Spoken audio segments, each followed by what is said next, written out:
If you're Indian, you know that boundaries and Indian families don't really go well together.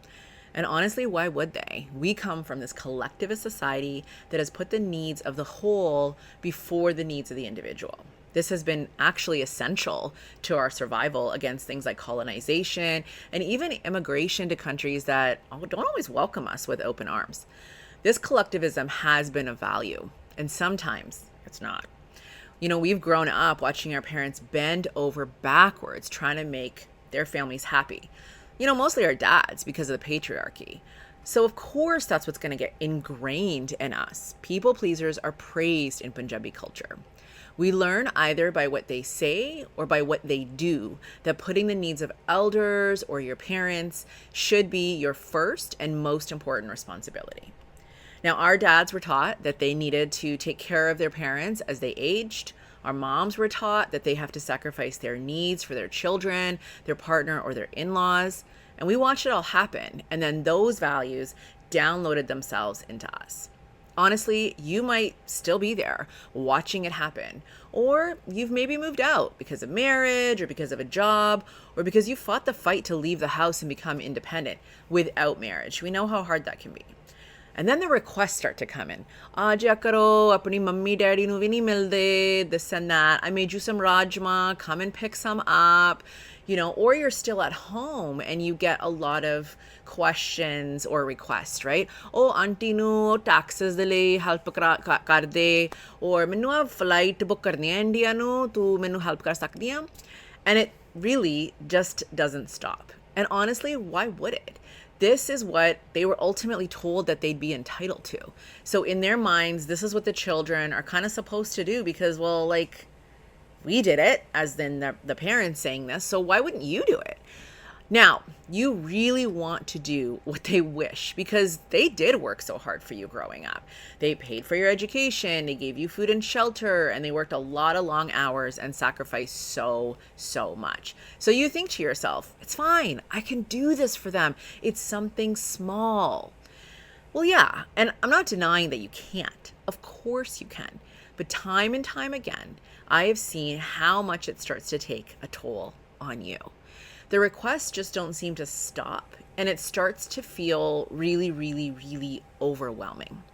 And then your body starts to resist. And this is the piece I want you to think about. It starts to set boundaries for you. You might not pick up their calls so easily. Or if you're living at home, you avoid them in the house and stay in your room. You might even start feeling a little bit of resentment or even sometimes get outright angry or irritable. So that relationship that you're really trying to uphold, the parents you were trying to keep happy are now sad and upset because you're not coming around anymore or you don't spend time with them. And then there's more guilt because they're not happy. You start criticizing yourself, feeling like you're just this ungrateful child. Okay, so what if this old way isn't working, right? But we can't also just say no. So what does that look like? How about we try setting a boundary, but adding a little bit of spice to it? So let's use an example. Let's say your parents get mad at you that you're not coming over as often as they'd like, right? They make comments about you hanging out with other people and how you never have time for them. They tell you that they are coming over tomorrow, whether you like it or not. This is happening. So what do you do? Well, first of all, it's completely normal to be irritated, mad, or upset, or annoyed. It's also normal to feel guilty. You can try to say no. You can try. I'm not going to say you can't. But we all know that that doesn't always work, right? You can maybe even tell them gently, Mom, no, I can't. You can be open. So it feels like you're telling them that you need time for yourself. But I can hear the scoffs from here and the guilt trips, right? So if we talk about our feelings and boundaries, we run the risk of further alienation and anger for them. It's just not what they've heard. Remember that they supported their families and parents with no question, and they likely stuffed down most of their feelings, which might have resulted in medical conditions or undiagnosed mental health issues, but that's a video for another day. So why can't you? That's ultimately what they're saying. Now I want you to try something. I want you, instead of the old way, to get curious. So the first step is, number one, you're going to have to accept their visit this time. I know you're going to have to acquiesce to these demands, but you've been doing it your whole life. So what's one more time? but I'm going to get you to do it wisely and use this time wisely. What I want you to try to do is use this time as an opportunity to really pay attention, to try to understand what's going on with your parents. So you're going to ask yourself things like, why does my parent want to spend so much time with me? What could they be missing in their lives? What messages did they get about children growing up? Could be the stuff that I already said or something else. What are they looking for when we spend time together? Do they feel needed?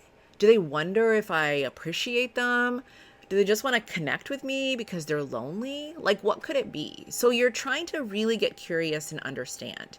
You're going to spend that time with a really curious mind, observing them without judgment, paying attention to like what they criticize you about or what they talk to you about. Now, this is not an easy task, so please go easy on yourself. Even if you find out one new thing about them, that's good enough. This is like the start of a different kind of journey. Now, you have to kind of be like a detective, right? They're not going to outright tell you anything. So it requires you to a little bit like lift up that unemotional cover that they have and look underneath. And then I want you to reflect on this after the visit and assess for yourself like what you think your parents need from you. If they want to feel needed, maybe ask them genuine questions about something they're passionate about, right? I know I ask my mom about gardening all the time. Ask them about something house related or how to make a specific food. If they just want to connect, maybe visit them at a time that is convenient for you. Be present and mindful, and then attend this visit, right? Or let them down gently. You know, mom, I can't come over today. I really want to. I do need your help with something. So how does Tuesday sound? Let's say you're always giving them another option. Now, I promise you that they're not going to stop with their demands, right? Or they're not going to stop asking them in the worst ways. If you can talk to them about how it makes you feel, go for it. Like, be honest, stand strong in those boundaries. But it might be a little bit harder. So you might feel less guilty because you're going to try to maybe meet their needs in different ways as when you look underneath, right? In ways that you're kind of able to meet their needs. Now, you're still going to feel guilty because you're not going to do everything. And that's not going to go away. It's hard. You have to remind yourself there's only so much you can do for someone else. And you kind of don't have a lot of control over the rest. It's a challenge, but this acceptance can be freeing. Now, it's okay if your parents are disappointed. You got to continue to create a balance of honoring the needs of the collective, which is going underneath, right? And then also honoring the needs of yourself, which is independence. The hope is that naturally they will start to accept what's given to them. Now, if you want to dive deeper into this, I created a course called Balanced Boundaries, which really gets into the nuts and bolts of people pleasing with worksheets, guided meditation, exercises designed to help you get curious about yourself and your parents, and also offer you tools to cope with like those complicated feelings that might arise when we set those boundaries.